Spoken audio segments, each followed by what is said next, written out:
little bit of a power surge with a little lemon twist. You know, because you always have to have surge with a little lemon twist. If you don't have a surge with a little lemon twist, then you just can't do it. So we are going to go with the twist, and we are going to have, of course, David Dwork, who does an excellent job of covering the Panthers for WPLG. You can follow him on Twitter like I and so many others do, at David Dwork. David, good afternoon, my friend. How are you doing, sir? I'm doing well, Big O. I'm doing well. Are you doing all right? No power issues, no electric issues over there? No. We're good. We had our power outage, and we're back, and we're rolling right now, so we're good. We are happy. We've got you on. Although I am not happy, I am pissed, and went on my. I'm on the killer path now, my brother. I am now going to unleash the Kraken. I have come from out of the cave under the water. I am coming through the water now, and I am about to scare the entire Panther Nation and especially everybody over at the BB&T Center. My brother, it is time now to hold Dale Talon to the fire now. Put his feet to the fire and say, all the shortcomings, they're all on you from now on, dude. Ownership's giving you everything. There are no more excuses. I'm tired of pointing fingers at the players. I'm tired of pointing fingers at Bob. I'm tired of pointing fingers at the defense. This May is 10 years that they hired Dale Talon. Quite frankly, he has failed at his job, my man. Your thoughts?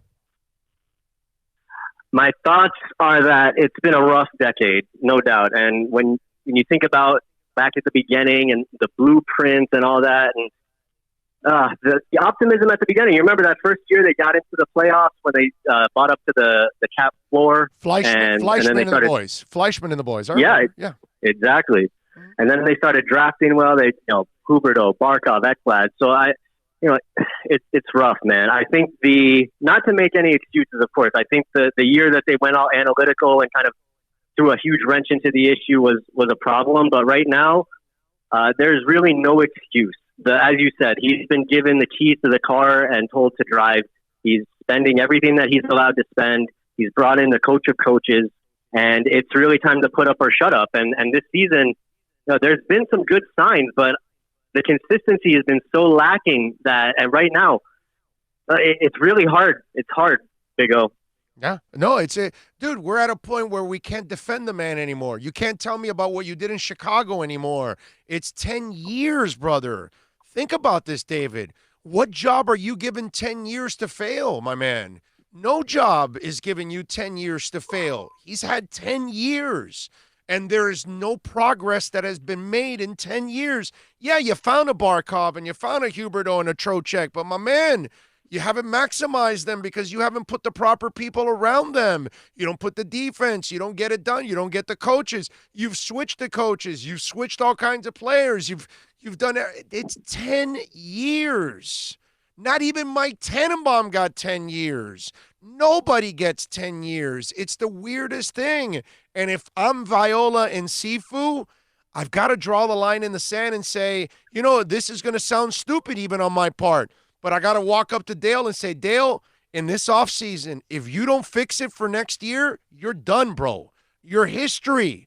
It's over already because you can't keep hanging on to a guy that can't get it done. And right now, that's what we have to label Dale Talon, a failure. He can't get it done.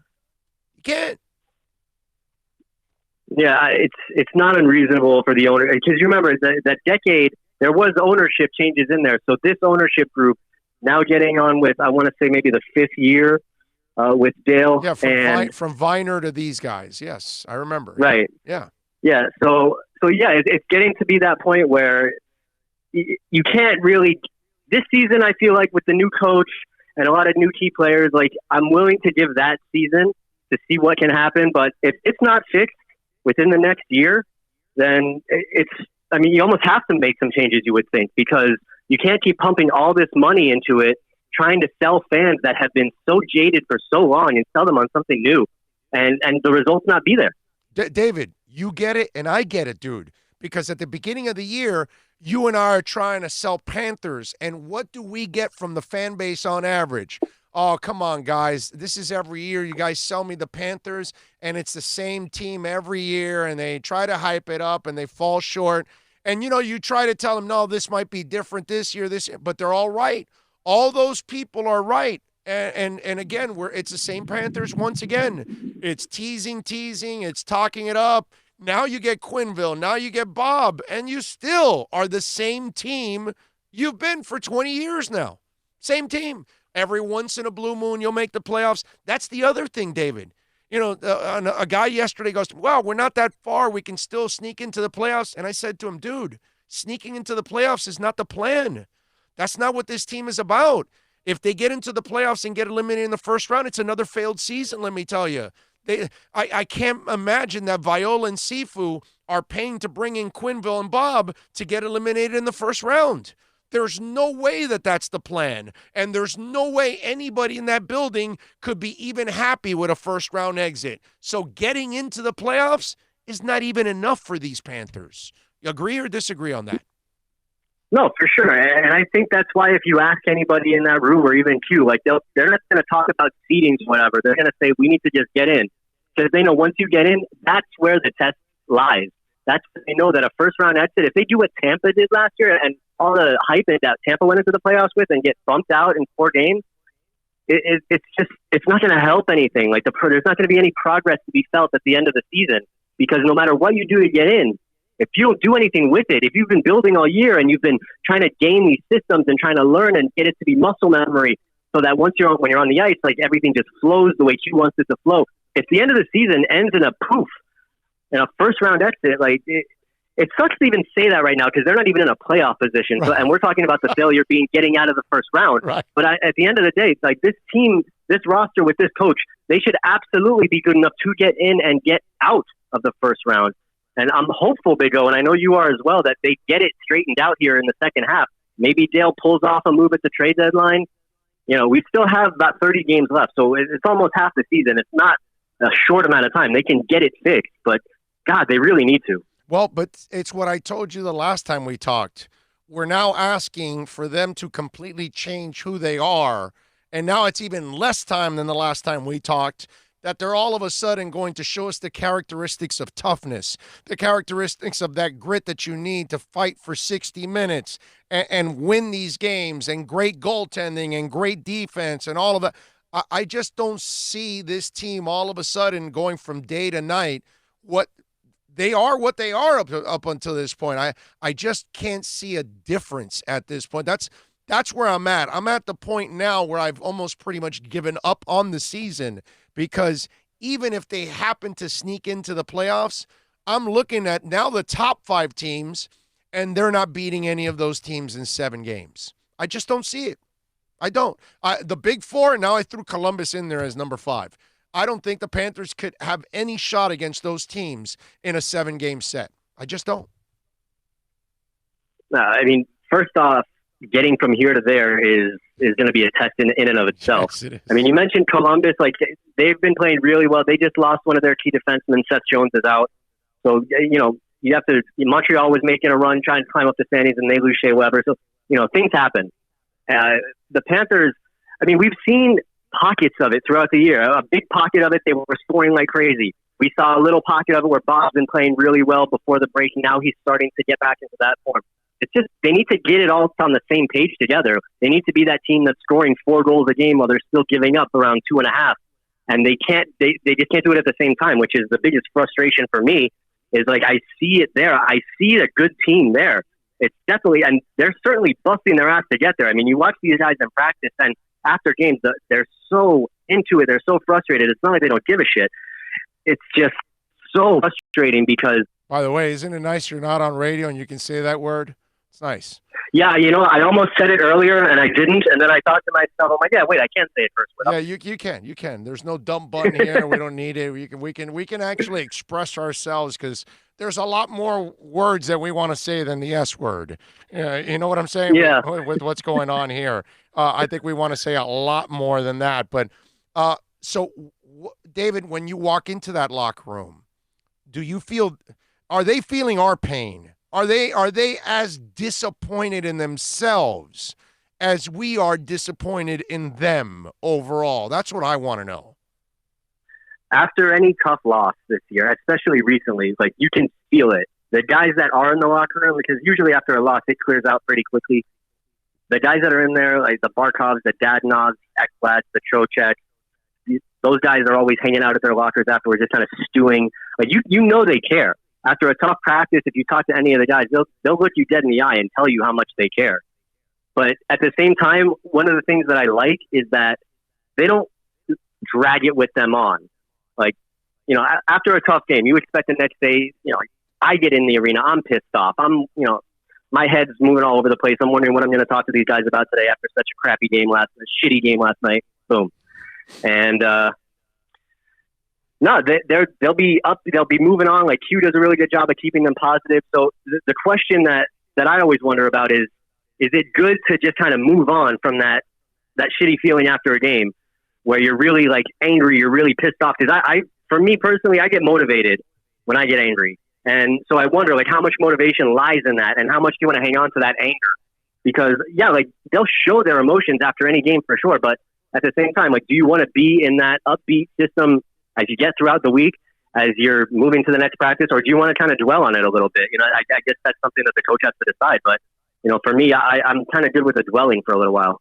Are we at a point where you guys in the media need to start kind of maybe directing more of your stuff to Dale now and getting more of the answers from Dale on the shortcomings from this team and why things are going awry, and maybe putting more heat on Dale than anyone else?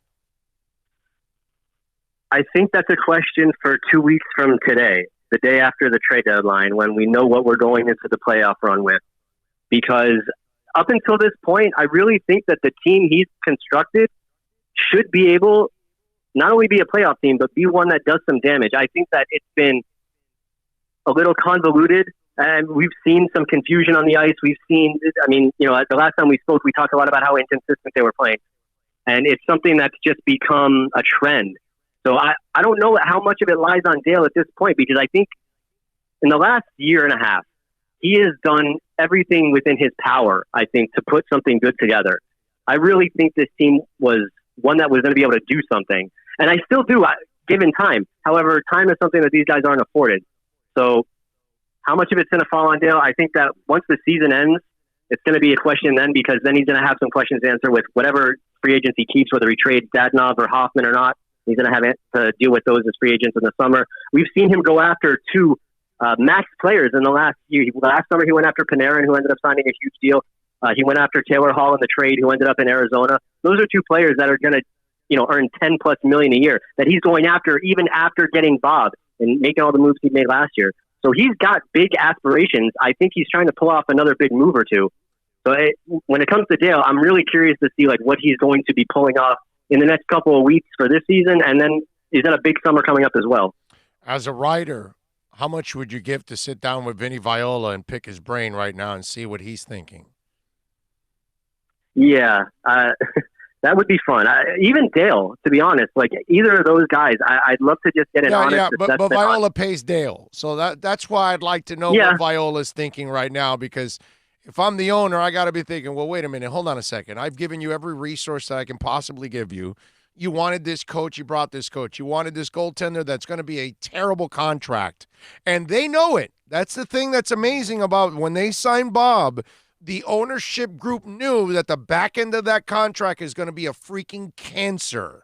And yet they made this move. And if it doesn't work, my Lord, it's not cancerous. It becomes just, even worse. I don't even know if there's anything worse than that, but it becomes even worse than that, because now you've got to bite the bitter pill without actually enjoying the sweet cake that you thought you were going to enjoy early on. That's got to be rough for Viola and Sifu right now, man.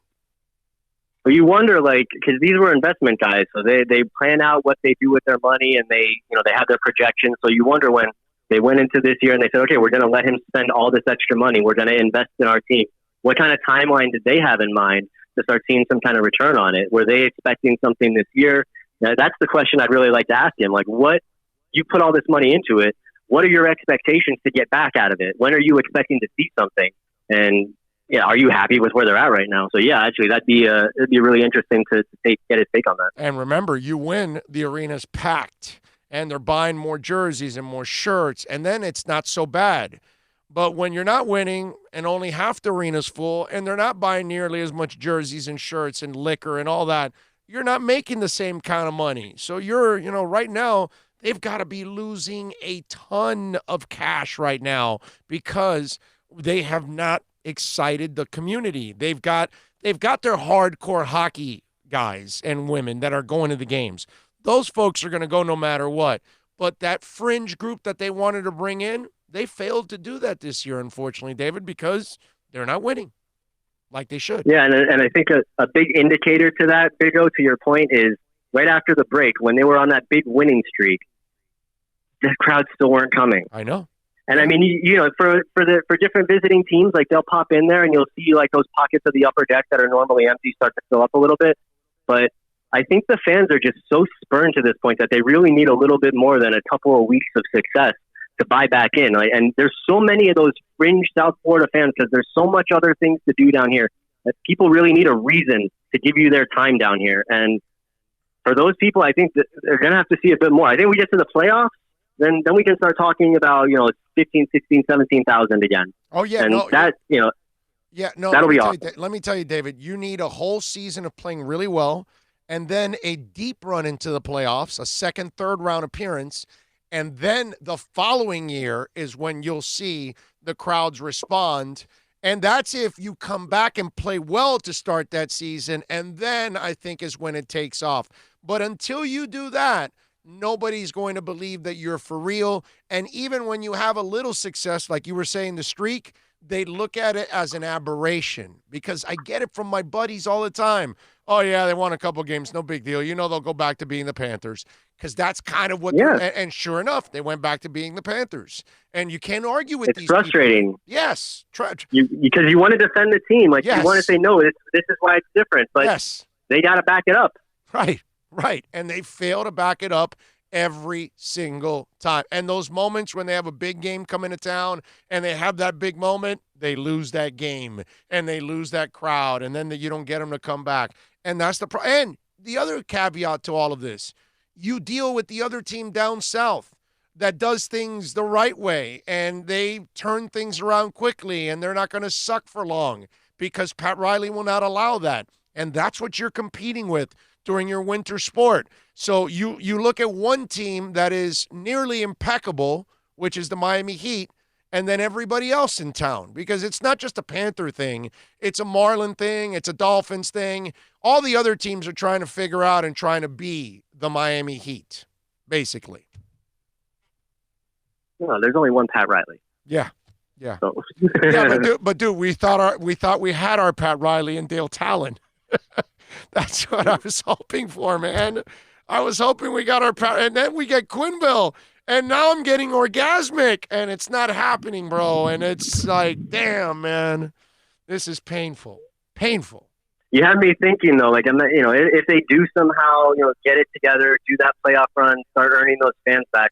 Imagine the marketing that they could do with the team they have, with Quenneville, with Bob. If that actually starts to succeed, like there's some real potential there to sell to the people down here. I saw it in the mid-'90s, my man. I know you're a little young at that time. How old were you? That's what got me into hockey. That's what got me into hockey as a 10-year-old kid growing up in South Florida. Well, 1994. That's what got me into it. Dude, I'm covering practices in Pompano with 300 people outside waiting for autographs, and I'm like, holy crap.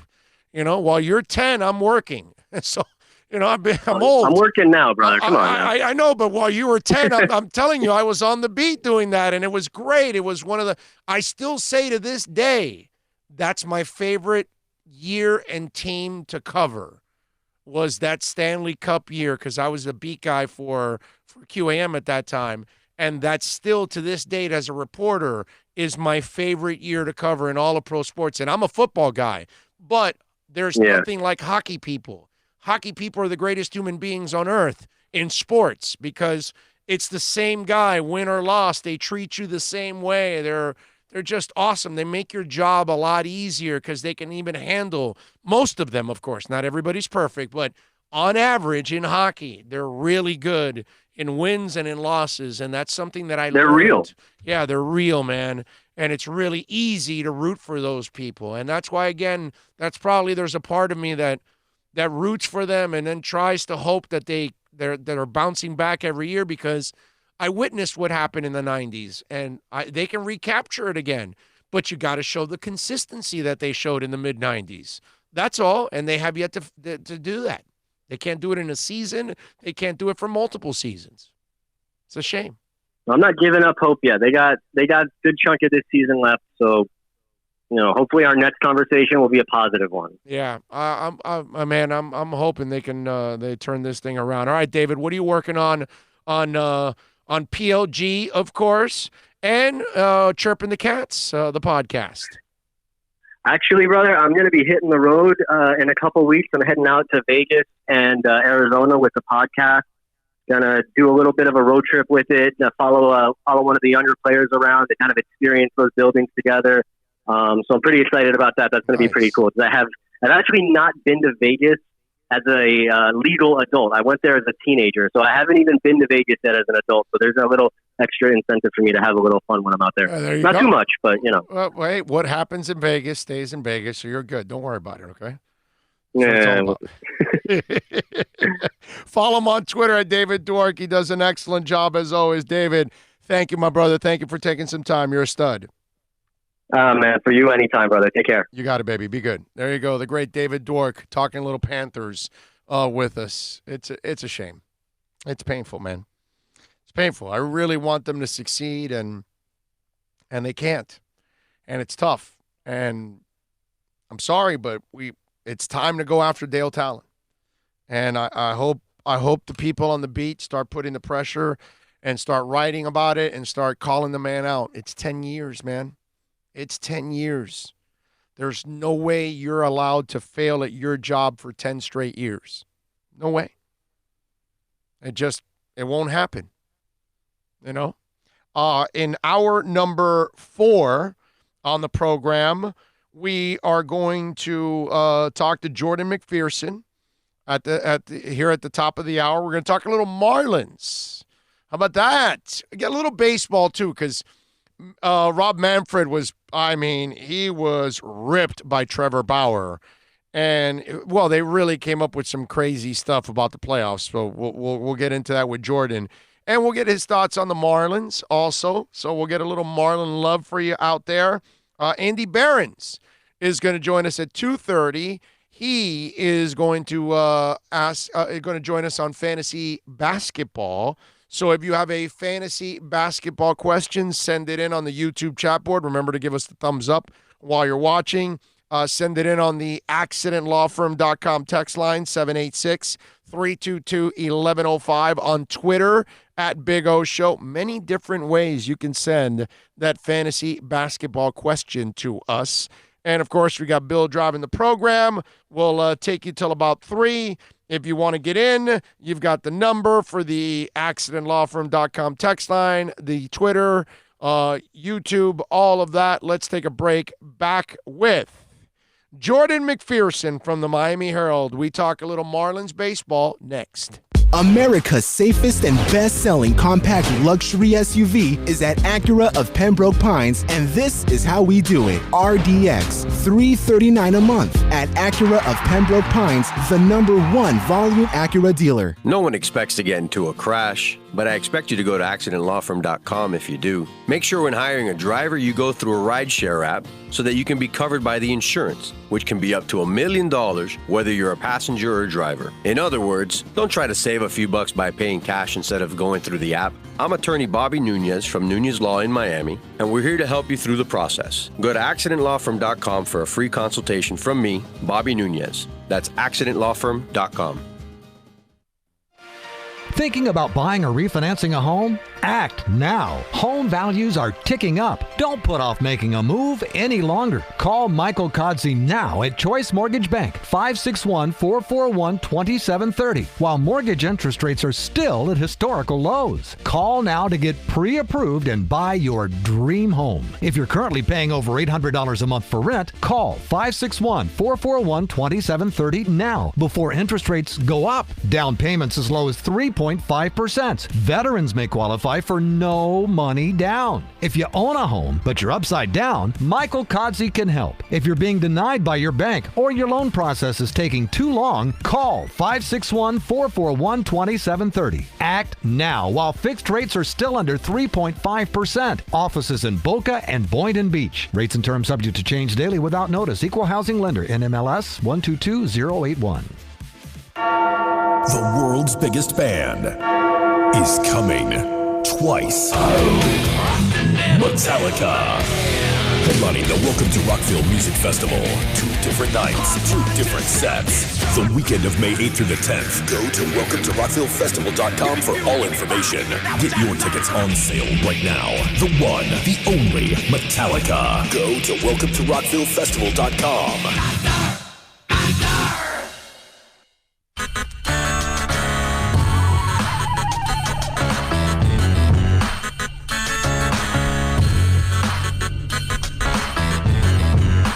This is the Big O Show. This is the Big O Show. This is the Big O Show.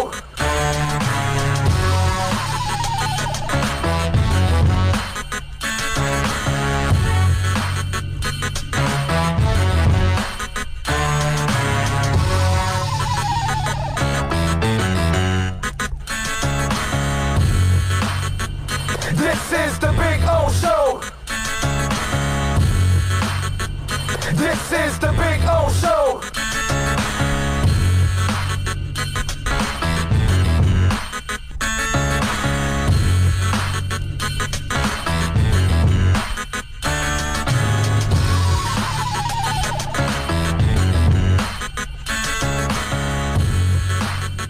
Well, we promised you, because on this show we talk it all. We talk every single sport. We cover it all. We're going to talk a little baseball. Baseball has been very, very good to me.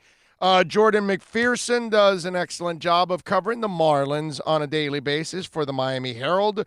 You can follow him on Twitter at J_McPherson1126. Let's bring him aboard. Jordan, how are you doing, my man? Afternoon.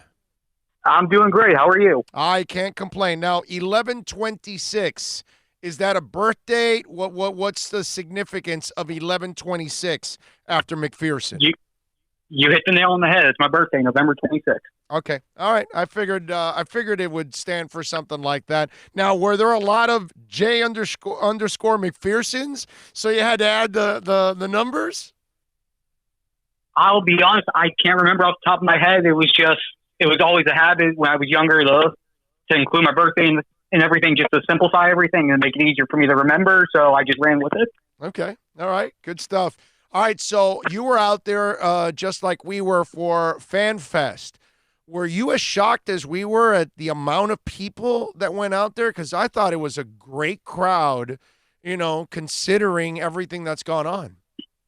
No, it definitely was a great crowd. I was told it was just over 17,000 people at the ballpark, which to me, that's great, especially going into this year of the rebuild. They're trying to get some hype. They're trying to get some excitement out there, especially with, as I'm sure we'll probably talk about, all the signings and all the improvements that they've made throughout this offseason. So to see people already getting excited about the team when we still have about a month and a half until everything really kicks off, it's a positive sign to see. Yeah, no doubt, man. And the other thing, Jordan, that I liked a lot, because this is the one sport I feel that more of their fans are dying than actually, giving birth to. It was nice to see a whole bunch of kids, because I almost feel like baseball is an old sport with old people like me or older, and they're kind of losing their fan base, and they're not building enough of the future. And I thought that was really cool that a lot of people took their kids to that event on Saturday. Oh, I completely agree. And I'll give the Marlins a lot of credit, especially over the last year. They've been doing a lot of community outreach.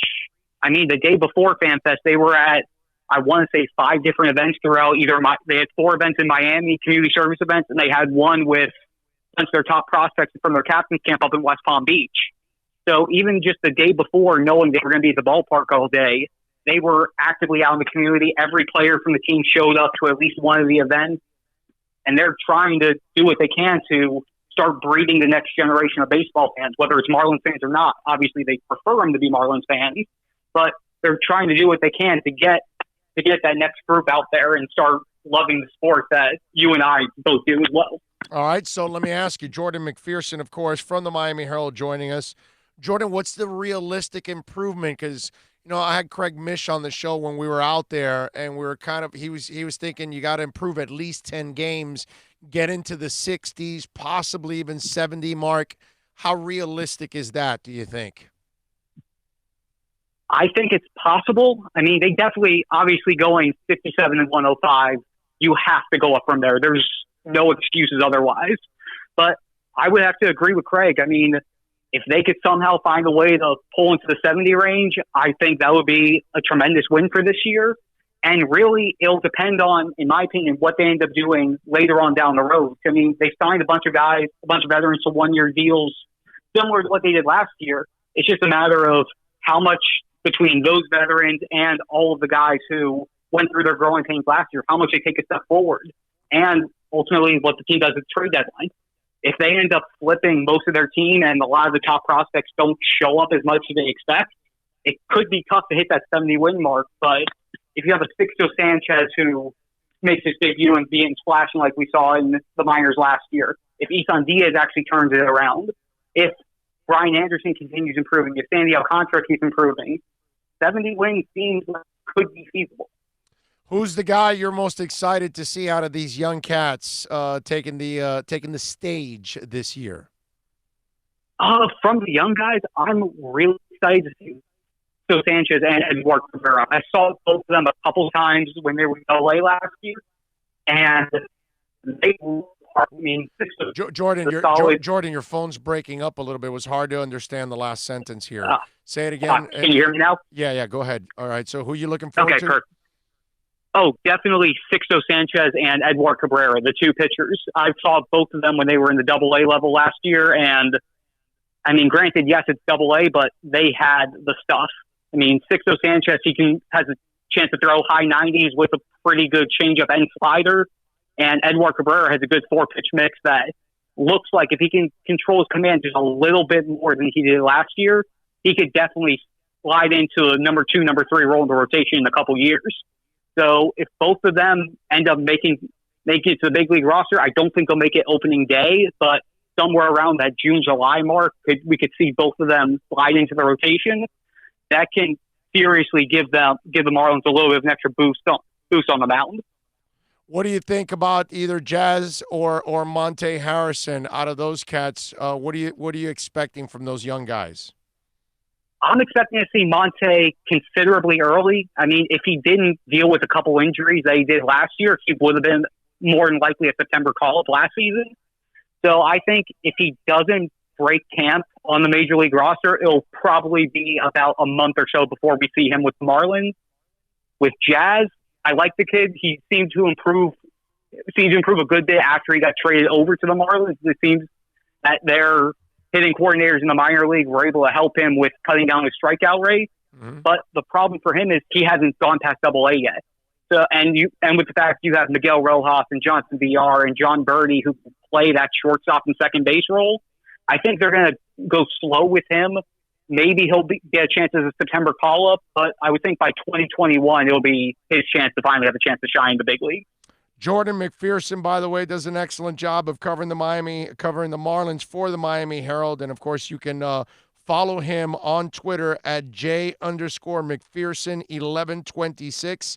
That's where I follow him, and so do many other Marlins fans out there. So you can check out Jordan McPherson's work. Now, Jordan, let me switch over to baseball. They announced their proposals and their changes for the playoff format. Trevor Bauer came out and said, no idea who made this playoff format proposal, but Rob is responsible for releasing it, so I'll direct this to you. Rob Manfred, your proposal is absurd for too many reasons to type on Twitter and proves you have absolutely no clue about baseball. You're a joke. So the proposal includes expanding the playoff field to 7 teams in each league, giving the top team in each league a bye in the divisional round, having a TV show where the teams pick their opponents, and a 3-game series in the first round where the higher seed team hosts all 3 games. I find it pretty much all of it absurd, but I'm just wondering, what do you think about this craziness? Yeah, it's a lot to digest and a lot of head scratching, to say the least. When I read through all of it, each time I read through another line, I was like, what's going on here? What's going on? What? And I mean, the biggest thing of all that to me is absolutely crazy is allowing the teams to pick their playoff opponent. Right. I'm pretty sure I posted this on Twitter last night when I saw it, and it was like, okay, the Boston Red Sox going full bachelor mode with 1 rose left. And they look and go, hey, Boston Red Sox, I know been through a lot over the last few years. We've had a complicated back and forth relationship. Will you be my playoff opponent? Right. It doesn't make sense. And the other parts of it, I mean, moving up to 7 teams, that seems a little bit excessive. I think the way they're doing it with 5 is a really solid number. I like the one game wild card playoff, but if they wanted to do a best of 3, I can understand that logic to an extent. I mean, letting one game decide your fate can be I hate it. A bit of a toss up. Yeah, I hate it. Yeah. I mean, I can see going either way. I prefer it being the one game wild card, but the 7 teams to me seems like it's too much, and the letting the 2 division champions who don't get the bye to pick their opponent just seems absurd. So let me ask you this, because clearly baseball needs some kind of a jolt, right? Yeah. What is the jolt that you would give it? What do you think it really needs? Is it this, the kind of jolt that they're looking for, or would you go in another direction? I would go in another direction. I don't know exactly what direction I would go in, but to me, it's basically, to me, it's turning it from pure baseball, and I like to think that I'm a purist at heart on this, but to make it flip into a semi-reality show right before the postseason and basically making it seem like it's a March Madness where you're picking your own bracket, that to me it seems like it's a step away from what the game is and what it should be. And as far as how to give it that jolt, that's a very good question. I'm honestly not sure what I would do, but there has to be another avenue or 2 that can help create that energy and that excitement that should be there and more than likely, hopefully, will be there in the future. All right, so I'm going to give you. I got an answer. Okay, I got exactly where we're going to go, and I had this conversation with, I believe it was Monte, I think, and man, do I really like that kid. Wow, he's great. His swag is just awesome, dude. I mean, he is dripping of swag, okay? Mm-hmm. But this is what I like. I told them, look, what baseball needs is what basketball has, what football and soccer has. And you guys your sport is old. Your sport is worried about unwritten rules. Your sport is stuffy. You're almost like you're like a step cousin of golf. Almost. You guys got to get hip. You guys got to get into social media. You guys got to get into commercials. You guys got to get into promoting your game, having fun. And so in one of those where I tweet out all of our interviews every day, like your interview later on, we'll tweet it out. And, hey, you want to hear about the Marlins? Jordan joined us. Check it out. Yada, yada, yada. Excuse me. So one of the players I tweet out, and I'm pretty sure it was Duger. It was Robert Duger. So I tweet out, here's the interview with Robert Duger. If you missed it, at our Duggar, by the way. Duggar. He doesn't want Duggar. Duggar. I screwed up. Duggar. Let me make sure I get the man's name right. So I tweet out, hey, you can catch Robert Duggar's interview here with us from FanFest. He tweets back 2 words, go fish. And then I tweet back to him, damn straight. And then he likes that. That's what I'm talking about. The interaction on social media, interacting with fans. Guys should be interacting with each other, having fun, taking shots at each other. These are the things. We have to get it from Trevor Bauer taking a shot at the commissioner. No, dude, which is great on that part. But what I'm saying is, I want you guys to use social media to sell your sport, to sell yourselves, market yourselves. I want more baseball commercials. I want more baseball promotions. That's what I want. I want you guys to get behind your video games. I want you guys to become more like what young people need and how they relate to you. And that's where Monte, I think it was Monte, no, it was Jazz. Jazz goes to me, the game is boring enough as it is. We got to do something to add more life to it, more color to it. And that's what I'm talking about. That's what I think baseball needs. It needs some of these young cats that are coming in and that they're growing up in this social media world.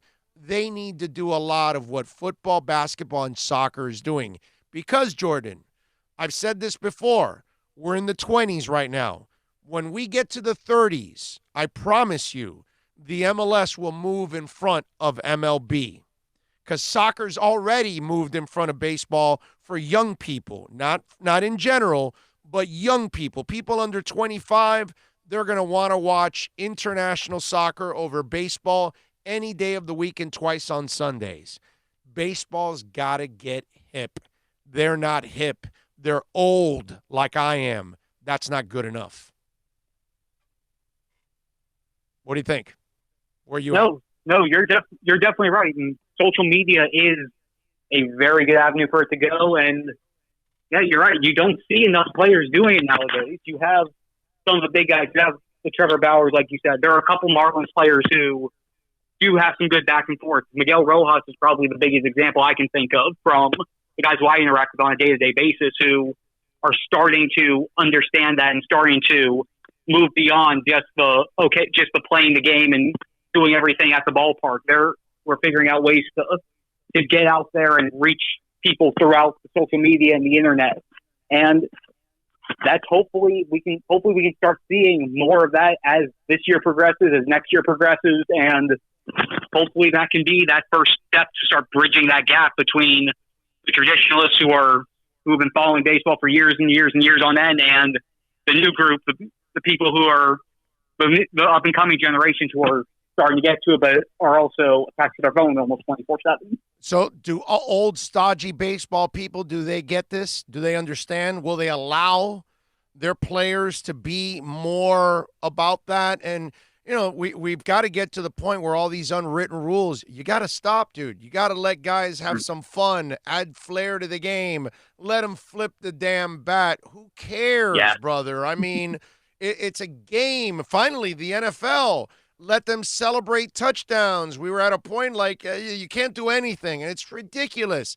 Let them have fun, man. They work their asses off all day. If they hit a home run, let them strut, brother. Let them have the moment. Yeah, no doubt about it. I mean, you hit the nail on the head with that. I mean, yeah. It's at the end of the day, it's a business, but it's a game. That's entertainment. They've been playing it all their. Can you hear me? Yeah, I hear you. I said entertainment. Yeah, okay. I said entertainment is what it is. Entertainment, no doubt about it. That's the name of the show. That's the name of the game. They have to be able to have that factor into it on top of the athletic prowess that they show with it. Let them, like you said, let the kids play. Let the kids have fun. Let them be them. Let them show their personality. Show a little bit of flair, a little bit of pop. Let them break from the traditional normative mold that's been going on. All right, so Jordan, what are you guys working on over there at the Miami Herald so folks can check you out and check out your Marlins coverage, my friend? All right. Well, as everyone should know, pitchers and catchers report tomorrow. So I'm actually making my way up to Jupiter tonight, and I'm gonna be up there for the better part of the 6 weeks. Gonna have some day-to-day content. I have a couple bigger projects that I'm still in the process of formalizing how I'm gonna approach them. But the goal is, on top of the day-to-day stuff, gonna try to have one big piece, whether it's a profile on a player, a look at a trend, or just overall looking at the Marlins relative to other teams who have been in their predicament. We're going to try to have at least one big piece like that every week until the season starts on March 26th. Well, we'll be up there hopefully for a game or two to broadcast. So when we are, we'll bother you, and you can join us and talk a little baseball. How about that? I'd love to do that. You got it. All right, Jordan, good stuff, my brother. Thank you for taking some time, man. We really appreciate it. Thanks for having me on. I appreciate it as well. You got it. Follow him on Twitter, Marlins fans, J_McPherson1126. Good dude. And let's hope that, the Marlins can get it done and play better this year. Would be really, really nice if they're able to do that. Let's see. Pascali is asking me, Big O, it's me, Pascali. My grandson Tola, my grandson told me that you are on the line. When are you going to have Andy on? I need to tell him I beat my wife in fantasy, and I gave her the sausage. Aha. Okay. All right. I like it. You beat her, and then you gave her the sausage. All right. I mean, you win-win, right? That's kind of what it's called, I would imagine. So congratulations to you. NFL DFS playback is on. Mike Mon says, I remember him calling in the show. Oh, my God, he's funny. Barons is good. He'll be on at 2:30. Soccer is the best sport, one guy says. Well, it all depends on what you like. I love soccer, but, some people don't. I love hockey. Some people don't. That's just the way it is, man. It is what it is. What are you going to do? That's life. But we thank Jordan McPherson, by the way, for joining us. First time we have him on the show. Did a good job talking some Marlins, and won't be the last that we'll have Jordan on. We'll talk Marlins throughout the year. Why not, man?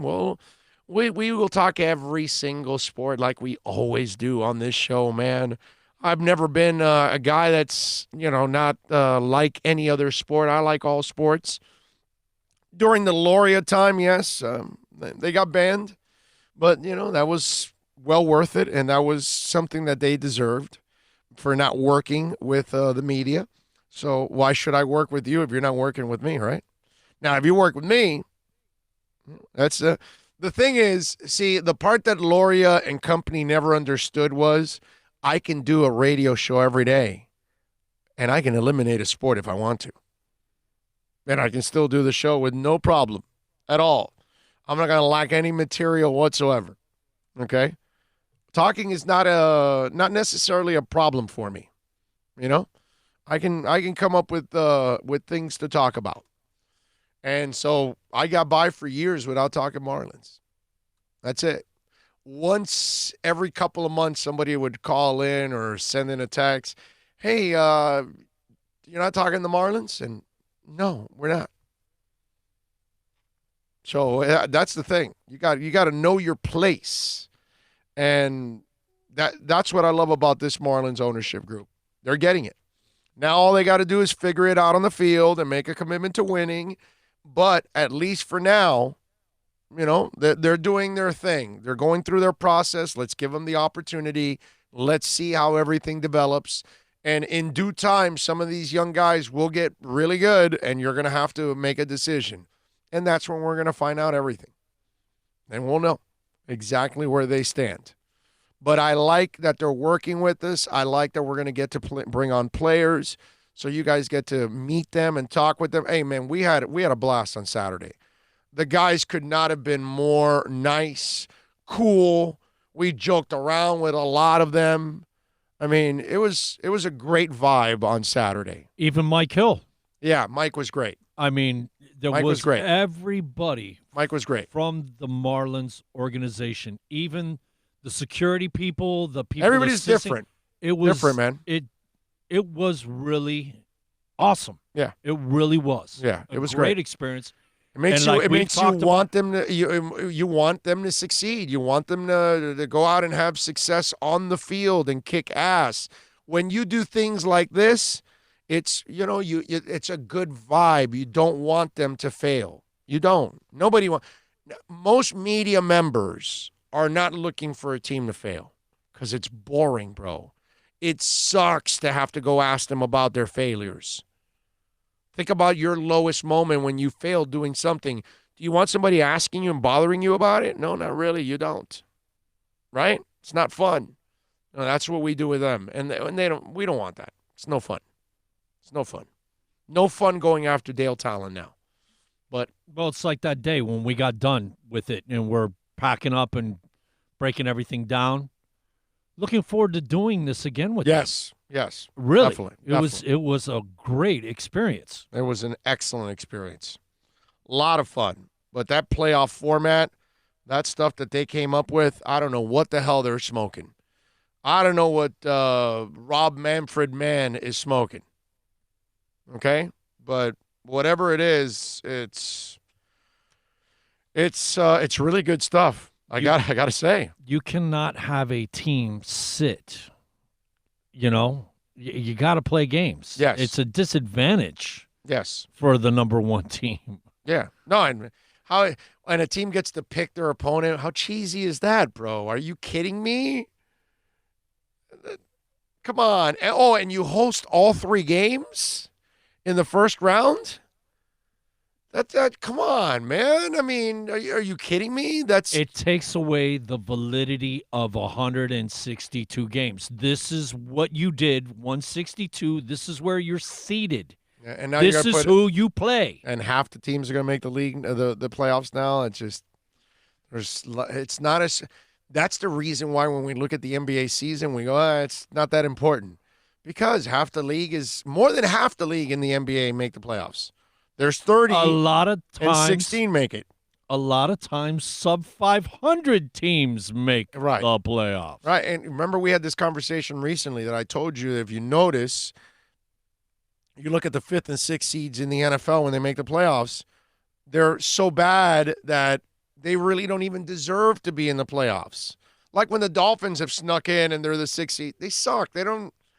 They got lucky. A ball bounced their way once or twice, and they made the playoffs. And then they get spanked and sent home, and it shows you that the playoffs are watered down too in the NFL. And so now you're going to go to 14 teams in baseball. Come on, man. I don't know. That's not how you spice up the game. I'm telling you. Teach your players to hit the different fields. Teach them to bunt. Teach them to steal. Teach them to get on social media. Teach them to sell video games. Teach them to do what young people do. Brother, you got to put away the facts. You got to get a Twitter handle. Okay? All right? Let's go. It's not about TV. It's about on demand. It's just the way things are nowadays. They're not listening to you on the transistor radio. No, they're listening to you on a phone. Life has changed, bro. Okay? Come and join us in the 21st century. Yes, baseball. Bro, get out of there. There's these old, stodgy, unwritten rules. A guy hits a home run off of you, so you got to peg him the next time. No, bro, strike him out. And then when you strike out, go do a Jose Mesa dance on top of the mound. If anybody remembers Jose Mesa from the Kansas City Royals. And everybody was like all pissed off because Mesa was like all pumping up and he struck you out. Good, bro. Hit the home run off him next time. I mean, it's just the things that baseball does. It's just so old. And you got to stop. Your fans are dying. You got to work on the new ones. It's amazing. It really is amazing how stupid baseball is, how old baseball is, and they don't get it. We're dying. Hall of Fame election. We're not around. You got to build on those young kids. Jeter doesn't get one vote. That is that baseball stupid, retarded mentality. Yes. Yes. It's a terrible, terrible way that they carry this game. That's what it's not about adjusting how many playoff teams. The Marlins are doing something this year that they're going to start games, earlier or something. That's not going to help your attendance either, because you think you're going to be able to get a couple more kids in there because you started the game a little early. No, winning is what changes the game here in this town. Winning. Baseball does all the wrong things to try to build an audience. Yeah, at least on Saturday, I saw that they brought out a lot of kids, and that was great. Now, you got to connect with them, man. That's your future. That's your future. If you win, they will come. Oh, yeah. Oh, yeah. It's just that simple here. Yes, it is. No doubt. You know what we got to do? Oh, we got to go. We got to switch sports, man. Yes, and we're going to go on fantasy. There you go. We're going to talk a little fantasy sports. So we're going to talk a little fantasy basketball, and we do that with Andy Behrens from Yahoo Fantasy next. Plus tax, tech title. It includes $8.99 dealer fee on approved credit. Offers end 11/10/19. Over 1,500 Toyotas are on the ground, and truckloads of new 2020 Toyotas just keep on coming. To eliminate all 2019 models, Toyota of Hollywood is holding the ultimate 2019 model year changeover event. Make us an offer, any offer, and you can buy a Toyota at up to 50% less than their original MSRP when new and used. 50% less. A pre-owned 2019 RAV4, not $30,000, $19,775. A pre-owned 2019 Camry LE, not $26,000, $17,775. A pre-owned 2019 Corolla LE, not $22,000, $12,775. Pay up to 50% less at Toyota of Hollywood, the #1 volume Toyota dealer, based on total retail sales of new Toyotas in the Southeast region for 2014 to 2018 per SET, on 441 between Hollywood Boulevard and Sheridan Street. Open till midnight. Thinking about buying or refinancing a home? Act now. Home values are ticking up. Don't put off making a move any longer. Call Michael Kodsey now at Choice Mortgage Bank, 561-441-2730, while mortgage interest rates are still at historical lows. Call now to get pre-approved and buy your dream home. If you're currently paying over $800 a month for rent, call 561-441-2730 now before interest rates go up. Down payments as low as 3.5%. Veterans may qualify for no money down. If you own a home, but you're upside down, Michael Kodsey can help. If you're being denied by your bank or your loan process is taking too long, call 561-441-2730. Act now while fixed rates are still under 3.5%. Offices in Boca and Boynton Beach. Rates and terms subject to change daily without notice. Equal housing lender. NMLS 122081. No one expects to get into a crash, but I expect you to go to accidentlawfirm.com if you do. Make sure when hiring a driver, you go through a rideshare app so that you can be covered by the insurance, which can be up to $1 million whether you're a passenger or a driver. In other words, don't try to save a few bucks by paying cash instead of going through the app. I'm attorney Bobby Nunez from Nunez Law in Miami, and we're here to help you through the process. Go to accidentlawfirm.com for a free consultation from me, Bobby Nunez. That's accidentlawfirm.com. America's safest and best-selling compact luxury SUV is at Acura of Pembroke Pines, and this is how we do it. RDX, $339 a month at Acura of Pembroke Pines, the #1 volume Acura dealer. The world's biggest band is coming twice. Metallica. Headlining the Welcome to Rockville Music Festival. 2 different nights, 2 different sets. The weekend of May 8th through the 10th. Go to welcometorockvillefestival.com for all information. Get your tickets on sale right now. The one, the only Metallica. Go to welcometorockvillefestival.com.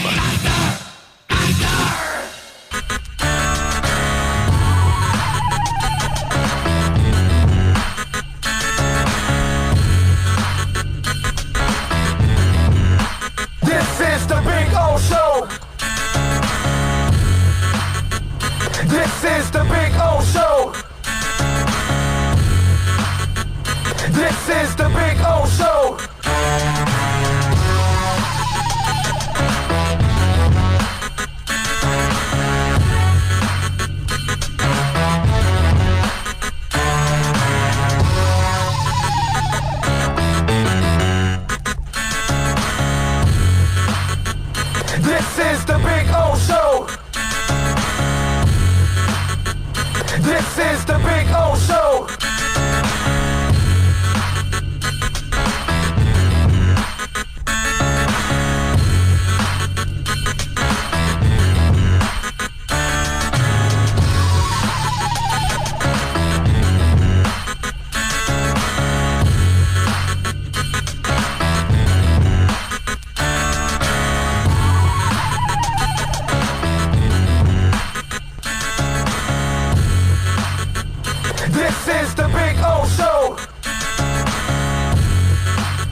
This is the Big O Show.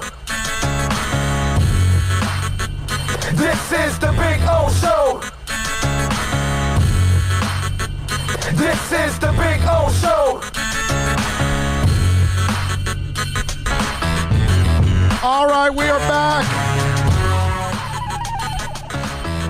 Time to talk a little fantasy basketball. You got any fantasy basketball questions? Post them right now on your YouTube chat board here.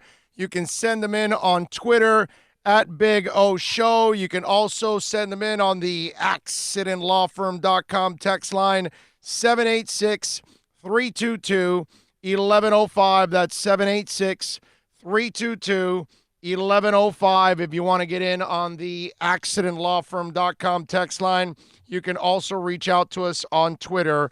That's at Big O Show. And, of course, you can follow Andy on Twitter at Andy Behrens and catch his work at Yahoo Fantasy. Andy, how you doing, my brother? You feeling like the Raptors, who have won like 700 games in a row? Big O, I'm good. I'm really good. It's All-Star Week. I'm in Chicago.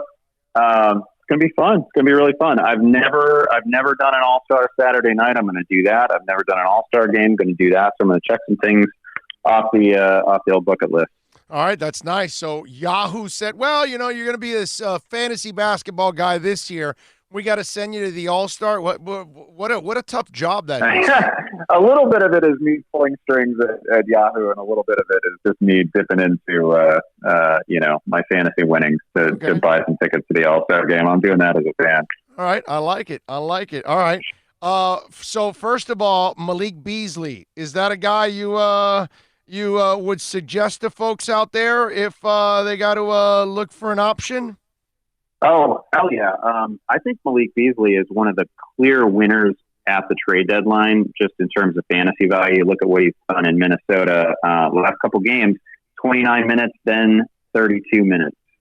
He opened his Timberwolves career with a 23-10 game, bunch of assists. So the minutes are going to be there. Like that team traded away a lot of say what you will about Andrew Wiggins. That was a lot of offensive production to leave the building. It's a huge win for Beasley. He's got a lot of runway now. It's basically him, your old friend James Johnson, Cat, and D'Angelo Russell. So huge win for Beasley.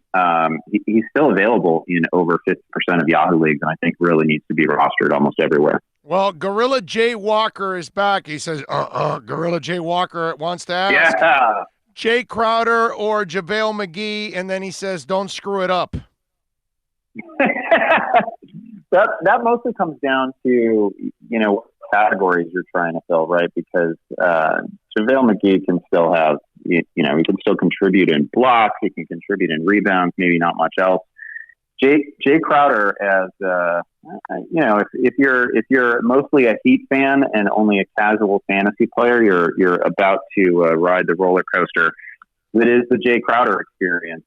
His good games, and he's coming off a really good game. His good games are fantastic, right? But over the course of time, he's not an exceptional percentage shooter from three, not an exceptional percentage shooter from the floor. But his big games keep you coming back. I think Jay Crowder is much more likely to contribute across many categories. The only reason that I would recommend McGee is if you're just desperate for blocks. Okay.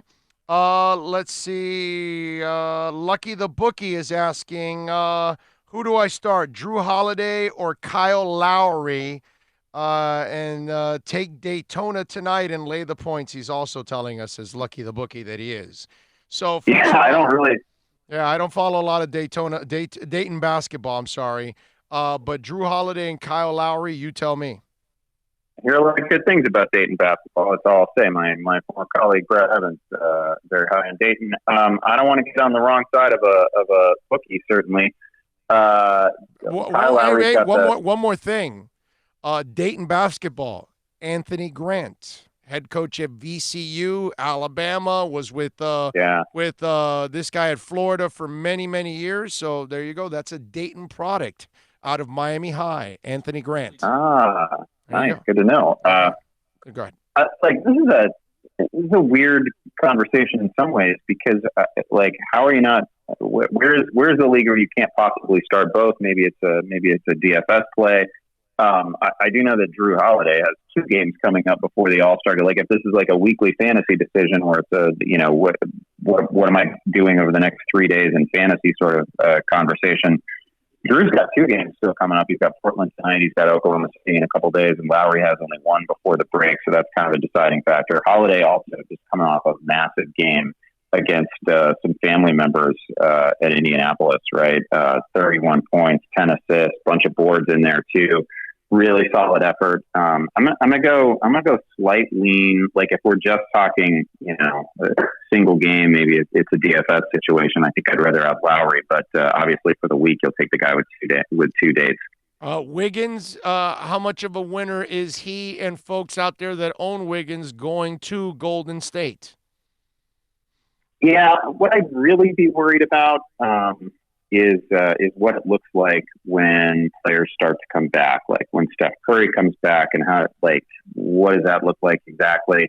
For now, I think he has an almost unlimited path to shots, right? There's nobody really in his way. I think Damian Lee is an interesting fantasy ad, but like, Draymond can't really shoot anymore. He basically had 1 season as a quality shooter, and he's not much of a scorer. There's just so few scoring threats there. They trade away Robinson, they trade away Burks.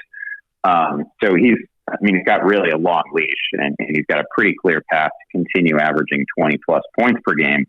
They've also got to begin the process. Like, if they're really serious about integrating Andrew, I don't mind that deal for Golden State because they picked up what could be a very good first round pick.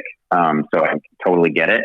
But if they're serious about Andrew Wiggins as a reclamation project, there's quite a bit of work to do there, because he's never, in no season of his career has he finished with a positive value over replacement player. We start looking at advanced stats, and he just doesn't contribute to winning in any great way.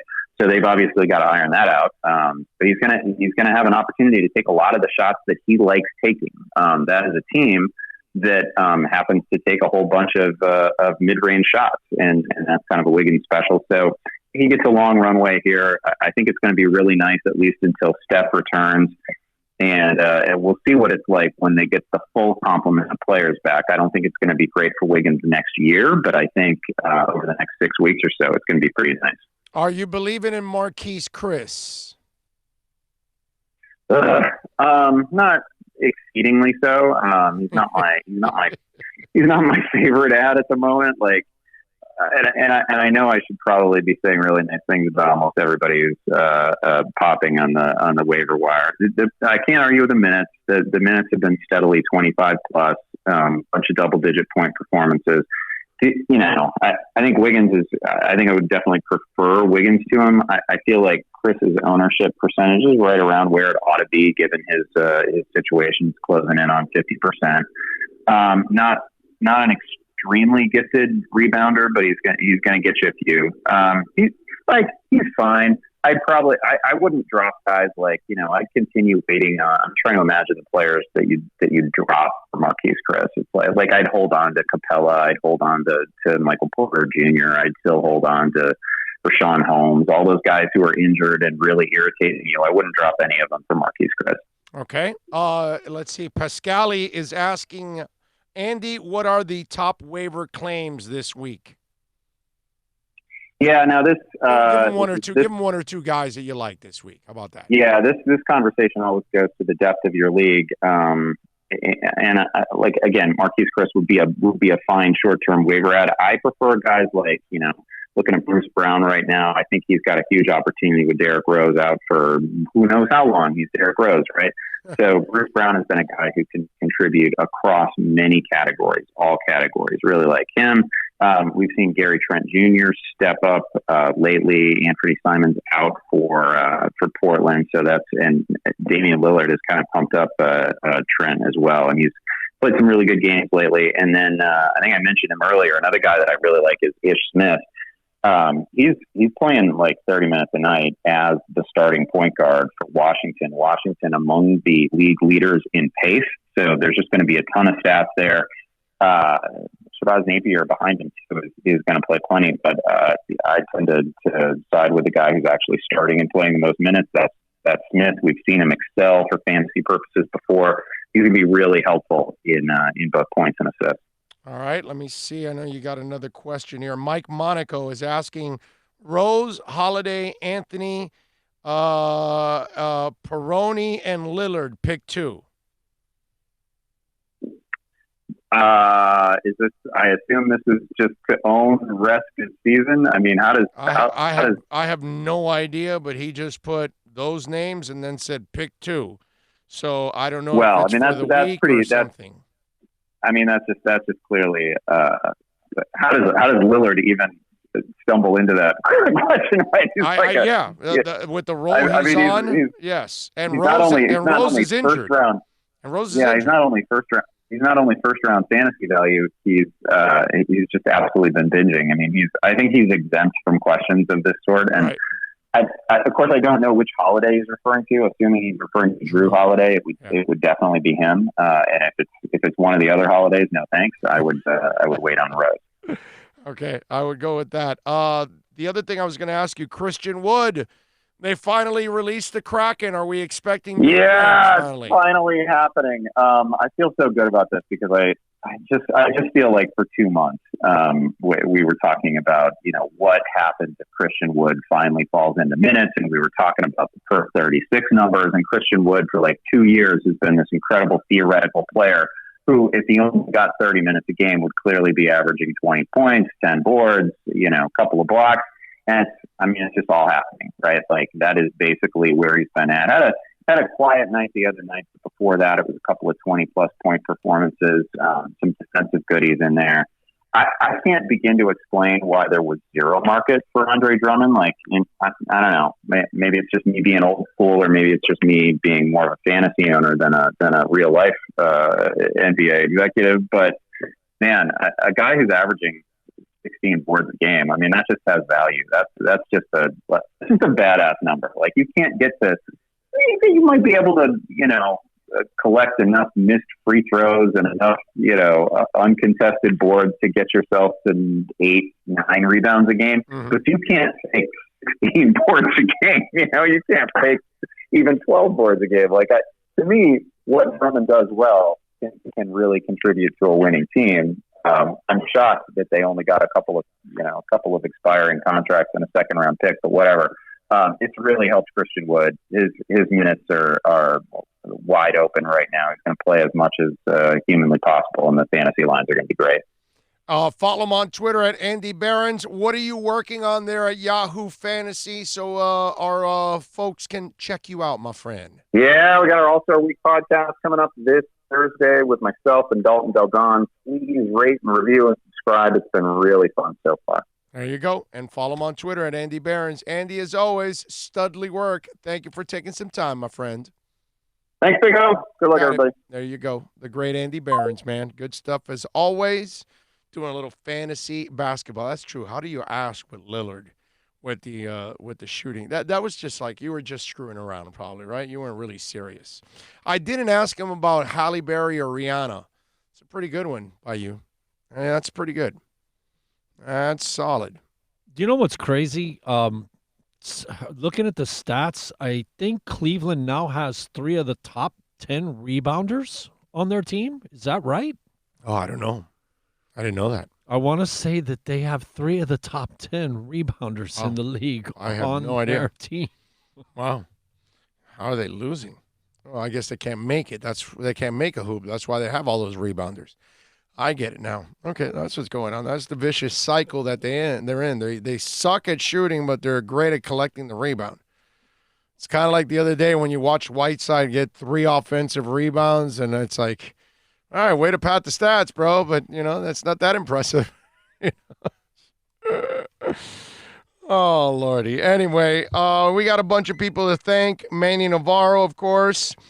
David Dwork, Jordan McPherson from the Miami Herald, Andy Behrens from Yahoo Fantasy. Of course, Dwork is with WPLG and Manny with The Athletic and our Caneswear Miami Hurricanes report, which we thank Brett and all the great people at Caneswear. And we thank all of our amazing sponsors who just make it nice and easy for us to broadcast every single day. and to get it done. As always, Bill, great work. John also helping out. All of you out there, and we can't do it without you, so we thank you for watching. We thank you for downloading. Thank you, for what you do, my brother. Well, we just survive every day. We're just working stiffs, but we love you for it. We'll see you tomorrow, baby. Same time, same place, same bat channel. Plenty to talk about. Hey, you know something, you guys that hung in with us even when we went down? Oh, yeah. Y'all are awesome, man. Yes. Thank you for all. coming back. Thank you Guys after are the power incredible. surge. All of you. Thank you. You guys be good out there. Much love. Till tomorrow. Thank you.